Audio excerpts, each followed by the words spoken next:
Liliana, David, muy buenos días, ¿cómo están? Buenos Buenos días. días. Bueno, agradezco mucho que vengan a compartirnos un poco de ese trabajo que han desarrollado que titula Reflexiones teóricas metodológicas acerca del uso de Minecraft en el aula de matemáticas. Me gustaría que para iniciar de pronto nos contaran a grandes rasgos en qué consiste el trabajo. Pues en este trabajo principalmente buscamos analizar, reflexionar respecto a las herramientas tecnológicas y más específicamente, como mencionaste, profe, en el videojuego Minecraft, ¿cierto? En lo que estos videojuegos, este tipo de herramientas permite desarrollar pues, en los estudiantes. Bueno, también como para contarles un poco de qué se trata Minecraft, es una plataforma virtual digamos, de característica libre. Cuando digo libre no me refiero como al acceso, sino a la forma como se interactúa dentro del videojuego. Además, es de carácter tridimensional en el que se permite la exploración y la construcción a partir de espacios geométricos. Por otro lado, también se pueden encontrar, digamos, denominaciones desde la naturaleza como los materiales que se utilizan. Pueden ser derivados de la madera, el carbón, metales, y a partir de ellos es que se realizan las construcciones.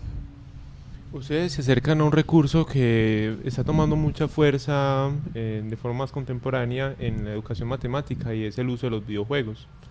Me gustaría que compartieran un poco cuáles son los desafíos o las posibilidades que lograron identificar tanto desde la literatura y de su experiencia del uso de los videojuegos en el contexto de la educación matemática.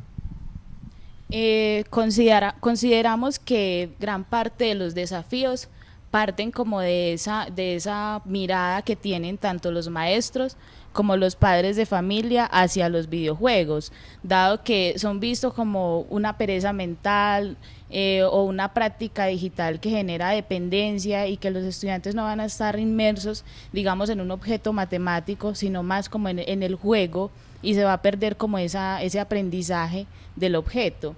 Entonces yo creo que eso ya parte más como del acercamiento que tenga el maestro del videojuego, o la mirada o la intención, los criterios que él establezca para poderlo llevar al aula de clase.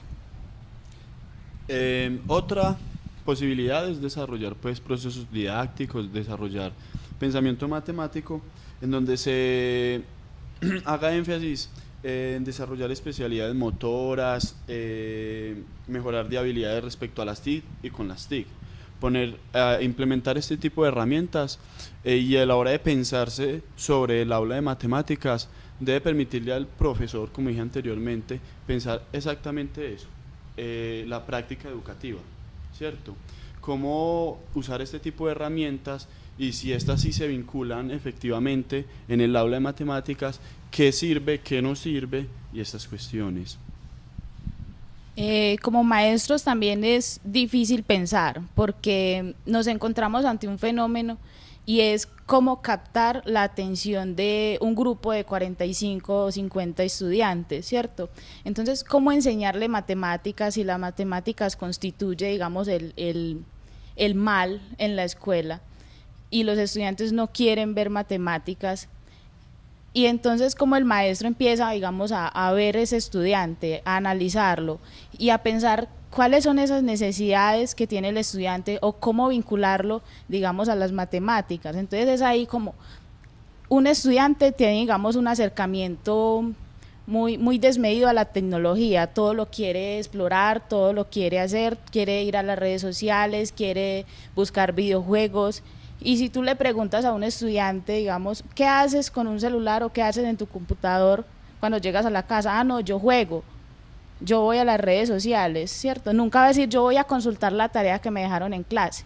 Entonces, ¿cómo partir de esas necesidades del estudiante y vincular el videojuego como una forma de ludificar el aprendizaje y que sea, digamos, un espacio de motivación para el estudiante, para aprender matemáticas?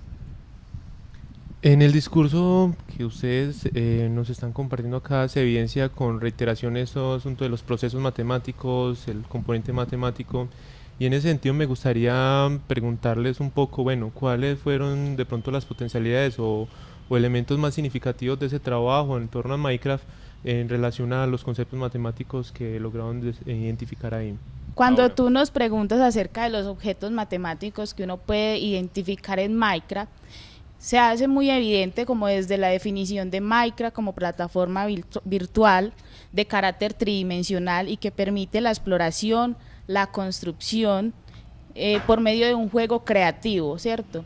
Desde espacios geométricos, ¿cierto? Sería como el global, la geometría, el espacio geométrico, en el que el estudiante se pueda mover por el espacio y pueda, digamos, coordinar tanto desde la realidad como desde lo virtual su exploración, su creatividad, cómo él diseña, cómo él crea, cómo él construye desde la geometría. También permite involucrar otros pensamientos como el numérico, dado que el videojuego trata de unos cubos que tienen, digamos, una unidad de medida y es a partir de ella que él empieza a construir, ¿cierto? Entonces, si tú lo pones, bueno, vamos a apilar unos cubos de tal forma que sean los números cuadrados o los números cúbicos y se empieza ya, digamos, a ver desde un pensamiento numérico. También se puede ver desde el variacional, ¿cierto? Ya depende como desde el objeto o el criterio que tenga el maestro para saber qué objeto matemático va a involucrar por medio del videojuego.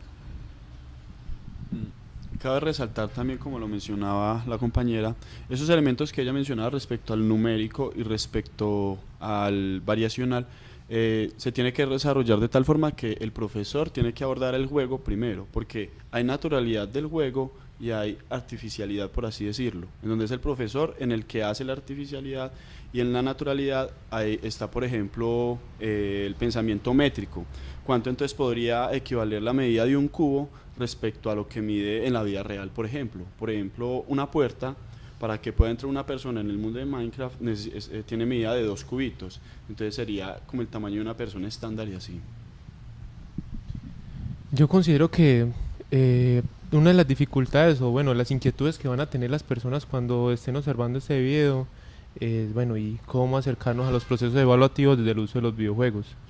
En ese sentido, me gustaría que nos compartieran un poco de bueno, qué reflexiones han generado ustedes en esta experiencia en torno a los desafíos o los retos que tienen que asumir el uso de los videojuegos, pero analizando particularmente de los procesos evaluativos. Bueno, para nosotros también es muy importante resaltar, antes de contestar la pregunta, que el videojuego permite mucho el trabajo cooperativo, ¿cierto? El trabajo en equipo, en el que sea, digamos, al interactuar entre todo el grupo o en grupos particulares, la forma en que se construye, la forma en que se crea de cada grupo.